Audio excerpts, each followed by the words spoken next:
Hello students, welcome to the root based vocabulary session. आज हम ये वाले रूट्स कवर करेंगे जिनको मैं वर्ड्स के साथ साथ आपको एक्सप्लेन करता रहूँगा। तो वर्ड शुरू करते हैं, साथ साथ मैं रूट भी बताता रहूँगा आपको। सबसे पहला जो वर्ड आज हम कवर कर रहे हैं दैट इज़ नोटोरियस। अब नोटोरियस नोटस रूट पे बनता है। नोटस का मतलब to get noted. To get noted मतलब लोगों के बीच में प्रसिद्धि पाना, विख्यात होना। लेकिन नोटोरियस व्यक्ति जो है अच्छी चीज़ों के लिए विख्यात नहीं होता, अच्छी चीज़ों के लिए प्रसिद्धि नहीं पाता, बुरी चीज़ों में जाना जाता है, गलत कामों के लिए जाना जाता है। अगर आप अच्छी चीज़ों के लिए जाना चाहते हैं तो आप फेमस हैं, आप पॉपुलर हैं, लोकप्रिय हैं। लेकिन जब आप गलत चीज़ों के लिए जाने जाते हैं तो आप हैं नोटोरियस। तो नोटोरियस वो व्यक्ति है जिसकी है नेगेटिव रेपुटेशन। जैसे कि कोई नोटोरियस किलर है, नोटोरियस गैम्बलर है, नोटोरियस जुआरी है। अब हमारे सामने दो नोटोरियस लोग हैं। इस समय एडोल्फ हिटलर को पूरी दुनिया जानती है लेकिन अच्छी चीज़ों के लिए नहीं जानती। मिलियंस ऑफ ज्यूज़ के मरने का कारण। ओसामा बिन लादेन को भी पूरी दुनिया जानती है लेकिन अच्छी चीज़ों के लिए नहीं जानती। तो नोटोरियस हैं ये दोनों लोग। तो नोटोरियस एक नेगेटिव वर्ड है, इसको पॉजिटिव सेंस में ना यूज़ करें। आपने सुना होगा हिंदी में विख्यात, विख्यात का ऑपोजिट होता है कुख्यात, तो ये कुख्यात के लिए यूज़ करा जाता है। फिर आता है नोटेरिटी। नोटेरिटी इसी का नाउन है, which is the quality of being notorious को हम बोलते हैं नोटेरिटी। अगला वर्ड हमारा जो आता है वो है कॉन्जुमेट, जो समस पे बनता है। समस का मतलब होता है हाइट, हाईएस्ट से रिलेटेड वर्ड है। चरम, टॉप, सबसे ऊंचे से रिलेटेड है। तो कॉन्ज्यूमेट अगर कोई व्यक्ति है अपने क्षेत्र में तो वो टॉप का है उस क्षेत्र का। अगर कोई कॉन्ज्यूमेट सिंगर है तो उस क्षेत्र में टॉप का सिंगर। कॉन्ज्यूमेट पेंटर है तो टॉप का पेंटर है। कॉन्ज्यूमेट क्रिकेटर है तो टॉप का क्रिकेटर है। जैसे अरिजीत सिंह एक कॉन्ज्यूमेट सिंगर है, विराट कोहली एक कॉन्ज्यूमेट क्रिकेटर है ऑफ द हाईएस्ट ऑर्डर। फिर कॉन्ज्यूमेट स्टूडेंट्स वर्ब भी होता है। जैसे अभी तुमने एडजेक्टिव की तरह यूज़ करा, कॉन्ज्यूमेट इज ऑल्सो अ वर्ब। जब आप किसी चीज़ को कॉन्ज्यूमेट करते हो तो उसको उसके चरम तक लेके जाते हो, उसकी पीक तक, उसकी चोटी तक लेके जाते हो। यानी अगर मैं किसी बिजनेस डील को अगर कॉन्ज्यूमेट कर रहा हूँ तो मैं बिजनेस डील को फाइनलाइज कर रहा हूँ। शादी में ये वर्ड यूज होता है। अगर कोई शादी कॉन्ज्यूमेट हो गई है तो इसका मतलब कि पति और पत्नी के बीच में सेक्सुअल रिलेशनशिप बन गए और वो शादी क्या हो चुकी है, कॉन्ज्यूमेट हो चुकी है। तो कॉन्ज्यूमेट एक वर्ब भी है और एडजेक्टिव भी है, तो अकॉर्डिंगली आपने यूज करना है। नेक्स्ट स्टूडेंट हमारा जो वर्ड आता है वो है इनकॉरिजिबल, जो कि कॉरिजियो रूट पे बनता है। कॉरिजियो का मतलब होता है टू करेक्ट, किसी को सुधारना, करेक्ट करना। इनकॉरिजिबल में नेगेटिव प्रीफिक्स लग गया इन, तो इनकॉरिजिबल वो व्यक्ति है जिसको सुधारा नहीं जा सकता। इनकॉरिजिबल स्मोकर वो है जितना मर्जी समझा लो स्मोक करेगा ही करेगा। इनकॉरिजिबल लायर वो है जितना मर्जी समझा लो झूठ बोलेगा ही बोलेगा। तो वो है इम्परवियस। अब इम्परवियस बहुत इंपॉर्टेंट वर्ड। इम्परवियस का मतलब इंडिफरेंट, जिसको कोई फर्क नहीं पड़ता। तो ये इम्परवियस टू करेक्शन है, जितना मर्जी समझा लो नॉट अफेक्टेड बाय। तो इम्परवियस भी वर्ड आपने याद रखना है। इनकॉरिजिबल भी दो नए वर्ड मिले हैं। इम्परवियस ज़्यादा इंपॉर्टेंट है क्योंकि एग्जाम्स में बहुत आ जाता है। अगला स्टूडेंट जो हमारा रूट है वो है इनवेट्रेट। अब इनवेट्रेट को समझते हैं। कोई भी चीज़ इनवेट्रेट है ना, वो पहली बात तो पुरानी है और डीप रूटेड है, बस गई है अंदर। इनवेट्रेट आदतें होती हैं। जैसे एक इनवेट्रेट ड्रिंकर वो है जो आज से नहीं पता नहीं कब से पी रहा है और इसलिए ये पीने की आदत उसके अंदर बस चुकी है।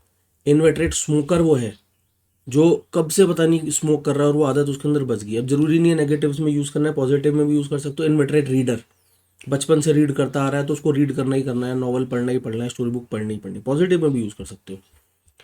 और इसी पे एक और वर्ड बनता है वेटरन। देखो यहाँ पर इनवेट्रेट में भी वेट आया था, यहाँ पर भी वेट। तो वेट ओल्ड के लिए यूज़ करा जाता है। वेटरन कौन है? किसी भी क्षेत्र में कोई व्यक्ति वेटरन है तो उस क्षेत्र का पुराना है और बहुत स्किलफुल है।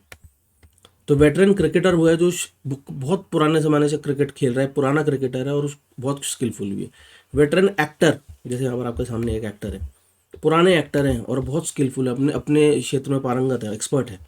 ऐसे ही वेटरन डिप्लोमेट, पुराने डिप्लोमेट है, अपने क्षेत्र में पारंगत है। वेटरन सिंगर, पुरानी सिंगर है, अपने क्षेत्र में पारंगत। तो इस वेट पे दो रूट आपको पता होने चाहिए, दो वर्ड पता होने चाहिए, एक इनवेटरेट और एक वेटरन।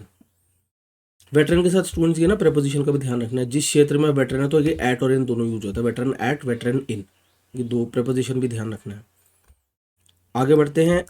अगला रूट है हमारा, अगला जो जीन्स पे बनता है। जीन्स का मतलब सबको समझ आता है और पहला वर्ड है हमारा कंजेनिटल। कंजेनिटल कोई भी चीज़ है ना वो जन्म से है, सिंस बर्थ। कंजेनिटल लायर वो है जो जन्म से झूठा है, पैदाइशी झूठा। कंजेनिटल डिफेक्ट वो डिफेक्ट है जो माँ की प्रेगनेंसी के दौरान बच्चे को होता है या जन्म के समय किसी इन्फेक्शन से हो जाता है, वो कंजेनिटल डिफेक्ट है। कंजेनिटल फियर्स वो होते हैं जो बच्चे को जन्म से होते हैं, पैदाइशी डर जो उसके मन में बैठे हुए होते हैं। तो कंजेनिटल फियर, कोई बहुत पुराना डर भी आपका मन में, उसके लिए भी यूज़ करा है। तो कंजेनिटल का ध्यान रखना है जो जन्म से हो। अब एक वर्ड इसके साथ जो कंफ्यूज करा जाता है वो है हेरिडिटरी। फर्क समझिए। हेरिडिटरी वो है जो माता पिता के जीन से मिलता है।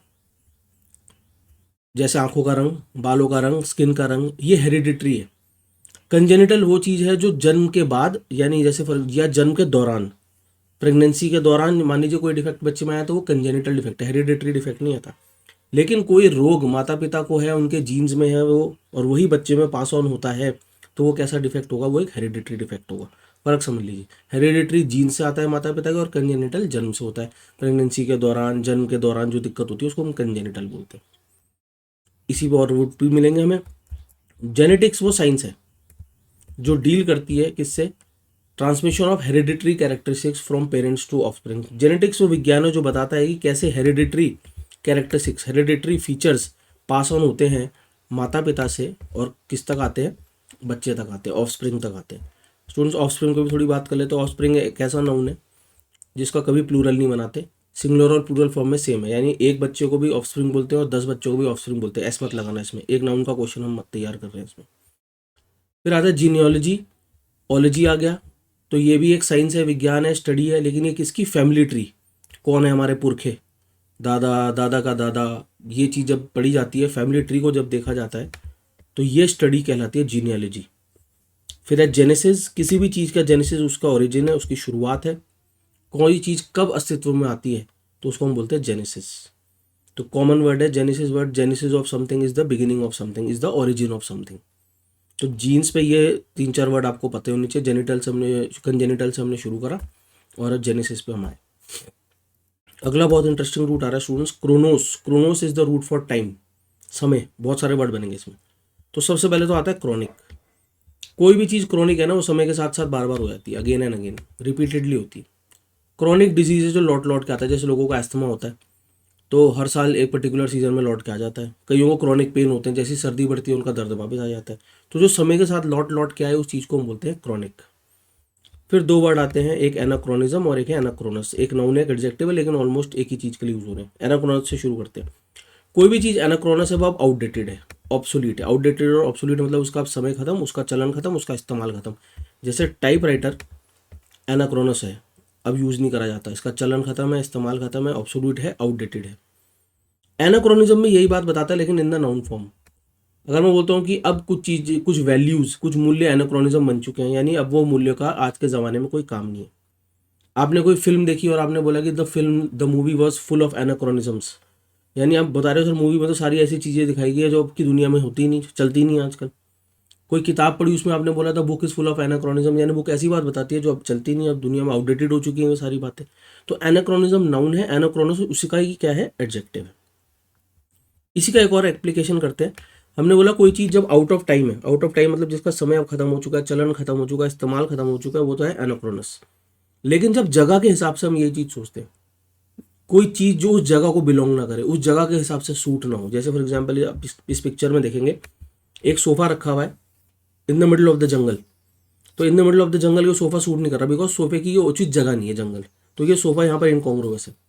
व्यक्ति के लिए कर सकते हैं, फॉर एग्जाम्पल आप एक छोटे से गाँव से एकदम से शहर में आते हैं, एनवायरनमेंट आपको सूट नहीं करता, लोग आपको सूट नहीं करते, तो आप कैसे महसूस करते हैं, आप इनकॉन्ग्रुअस महसूस करते हो, आपको लगता है कि मैं इस जगह को बिलोंग नहीं करता, तो आई एम इनकॉन्ग्रुअस आउट हेयर। तो किसी भी सेंस में, जरूरी नहीं चीज़ों के लिए, आप पर्सनस के लिए भी ये वर्ड यूज़ कर सकते हो। तो आप याद रखो कि जो चीज़ समय के हिसाब से अब अनुचित है, आउटडेटेड है, वो एनाक्रोनस है। जो जगह के हिसाब से अनुचित है वो इनकॉन्ग्रुअस है। ऐसे आपने याद करना है इसको। क्रोनोस में ही आगे बढ़ रहे हैं। क्रोनोलॉजिकल कोई चीज़ अगर है तो समय के क्रम अनुसार है, इन ऑर्डर ऑफ टाइम है, in correct order of time. History को हम क्रोनोलॉजिकल ऑर्डर में पढ़ते हैं, इतिहास को हम क्रोनोलॉजिकल ऑर्डर में पढ़ते हैं। क्रोनोलॉजी के 2 मतलब होंगे। क्रोनोलॉजी एक विज्ञान है जो किसके लिए इस्तेमाल करा जाता है, accurate dating of events, events को एक्यूरेटली डेट करना, घटनाक्रम को डेट के अनुसार एक्यूरेटली बताना, उस विज्ञान को भी क्रोनोलॉजी बोलते हैं। क्रोनोलॉजी किसी चीज़ की सूची भी होती है, उस सूची में इवेंट्स को टाइम के अनुसार आपको बताया जाता है, उसको बोलते हैं क्रोनोलॉजी। फॉर एग्जाम्पल मान लीजिए कोई घटना घटी और मैं बोलता हूँ मेरे को टेल मी द क्रोनोलॉजी, तो टेल मी द क्रोनोलॉजी में आप बताओगे सर पहले ये हुआ, बाद में ये हुआ, फिर ये हुआ। तो जब मैं उस सूचीबद्ध तरीके से मैं उसको बता रहा हूँ तो वो भी क्रोनोलॉजी है, और क्रोनोलॉजी वो विज्ञान भी है जो चीज़ों को एक्यूरेटली डेट करता है। दोनों है, 2 मीनिंग आपको पता होने चाहिए। हिस्ट्री को हम किस ऑर्डर में पढ़ते हैं, क्रोनोलॉजिकल ऑर्डर में पढ़ते हैं। तो ऐसे आपने वर्ड याद करा। क्रोनोस पे कितने सारे वर्ड हो गए देखो, क्रोनिक, एनाक्रोनिज्म, एनाक्रोनस, इनकॉन्ग्रुअस, सारे क्रोनोस पे बढ़ रहे हैं। क्रोनोस पे और वर्ड आता है क्रोनोमीटर। अब क्रोनोमीटर बोल लो या घड़ी बोल लो, क्रोनोमीटर क्या चीज़ होती है? Time piece. A watch a clock is known as a chronometer. और दो भाग में बटा है, क्रोनो टाइम और मीटर मेजरमेंट। तो वो चीज़, वो डिवाइस जो मेजर करे टाइम को, वो है क्रोनोमीटर। मीटर जिस भी वर्ड में आ जाए मेजरमेंट से रिलेटेड वर्ड हो। Chronometry is the measurement of time, is the action of measurement of time. तो दो क्रोनोमीटर भी याद होगा तो उसमें भी हमारा काम चल जाएगा। फिर क्रोनोस पे ही आ गया synchronise which is a verb. Dance में डांसर्स अपनी मूवमेंट को सिंक्रोनाइज करते हैं, यानी टू मैच टाइम। जब एक ही समय पे चीज़ करी जाए उसको हम बोलते हैं सिंक्रोनाइज करना। अब आपके सामने एक पिक्चर है जिसमें स्विमर्स अपनी मूवमेंट को क्या कर रहे हैं? सिंक्रोनाइज कर रहे हैं। तो टाइम को मैच करना, मूवमेंट्स को मैच करने को हम बोलते हैं टू सिंक्रोनाइज। तो क्रोनोस पे बहुत सारे वर्ड मिले। अगला ऐसे ही रूट है pathos. Pathos is the root for pain suffering. तो पहला रूट हमारा बनता है, पहला वर्ड बनता है पैथोलॉजी, दो भाग में बना हुआ, patho and ology. Ology is the science of, तो वो विज्ञान जो पढ़ता है कि डिजीज क्यों होते हैं, कष्ट क्यों होती है, पीड़ा क्यों होती है, उस विज्ञान को बोलते हैं पैथोलॉजी। और पैथोलॉजिस्ट वो एक्सपर्ट है जो इस विज्ञान का जो है एक्सपर्ट है, इस साइंस का एक्सपर्ट है, expert in the science of disease. Pathology, जो पैथोलॉजी लैब्स होते हैं उनमें यही तो होता है, ब्लड टेस्ट, यूरिन टेस्ट देख के देखते हैं क्यों हमारे शरीर में डिजीज है, क्यों हमारे शरीर में कष्ट है, क्यों हमारे शरीर में पीड़ा है। तो पैथोलॉजी को ऐसे याद रखना है। पैथोस पे ही दो बहुत इंपॉर्टेंट वर्ड है। पहला है सिंपथी। सिंपथी क्या है? Sympathy is a noun. जब आप दूसरे की फीलिंग को समझते हैं तो आपके मन में उसके प्रति सिंपथी है। किसी के साथ कुछ बुरा हुआ, आपको समझ आता है कि इसके साथ बुरा हुआ, थोड़ा दुख आपको भी होता है उसके लिए, तो सिंपथी। इस फीलिंग को जब आप एक्सप्रेस करते हो तो हम बोलते हैं टू सिंपथाइज विद अदर्स। जब आप अपनी सहानुभूति व्यक्त करते हो तो आप सिंपथाइज कर रहे हो। आप फर्क समझो सिंपथी और एम्पथी में। The difference is of the degree, degree का फर्क है। जब जब आप किसी का सिंपथाइज करते हो तो आप उसकी कष्ट पीड़ा समझते हो। जब उसके साथ एम्पथाइज करते हो तो अपने आप को उसकी जगह रख के देखते हो। जब अपने आप को उसकी जगह रख के देखते हो तो ऑब्वियसली उसकी कष्ट पीड़ा समझ आती है, बहुत ज़्यादा दिखती है। आप ऐसा सोचो जैसे किसी का कोई जब मर जाता है तो एक तो ये होता है कि दुख हुआ सुन के, एक ये होता है कि आपका भी रोना निकल गया। आपका रोना इसलिए निकल जाता है क्योंकि आप अपने आप को उसकी जगह रख के देखते हो। आप लगता है अगर मेरे साथ ऐसा हो जाता तो क्या होता। तो ऐसा अगर आप कर रहे हो तो आप एम्पथाइज कर रहे हो।